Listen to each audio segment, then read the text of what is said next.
Dies. Dies are essential for resizing fire cases to the proper dimensions. This allows the case to fit into the chamber of a firearm, as well as allow for seating of a new bullet into the mouth of the case. There are a variety of dies available for performing various steps to the reloading process. Some dies perform multiple operations at once, while others only perform one specific operation at a time, and we'll be using Dillon's carbide dies for 45 ACP. The first die we'll be using and that we will install into the machine is the carbide sizing die. Okay. Carbide sizing die is a special die which features a titanium carbide sizing ring. It's available for resizing straight wall rifle and pistol cartridges.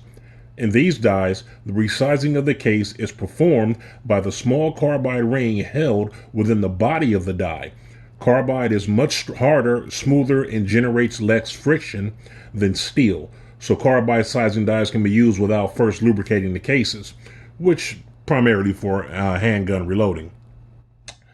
Since most handguns reloading is a high volume affair performed on progressive presses, carbide dies eliminate the need to lubricate all of the cases being loaded. Carbide dies also last longer due to the increased hardness of the carbide.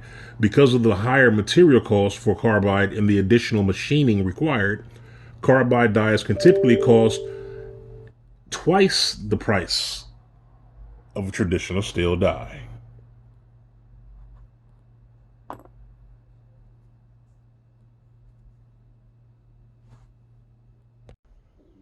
Okay, ladies and gentlemen, welcome back. So now we're going to install our sizing die. It's the very first die. And we're going to need a piece of fired brass. So let's just, there we go. I got a fired piece of brass with a primer still in the pocket. So this is our depriming die. So we're going to take our handle, lower it, and raise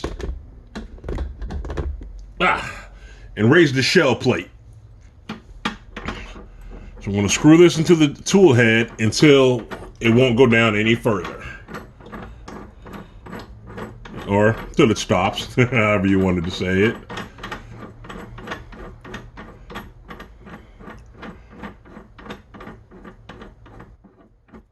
Okay, now it's stopped, so we're going to finger tighten the lock ring. We're going to raise our handle, lower the shell plate. We're going to get our piece of brass. We'll pull this back, slide that in there, push forward to get it in position. Now, this does two things. It will resize the fired brass, and if there's a primer still in the pocket, it will punch the primer out, and you'll hear it fall into this collector right here. So here we go. Listen carefully.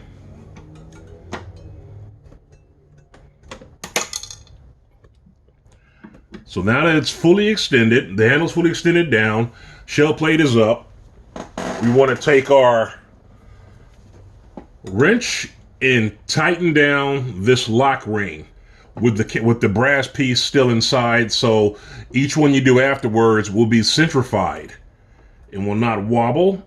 All right, so we got that tightened. That's pretty good.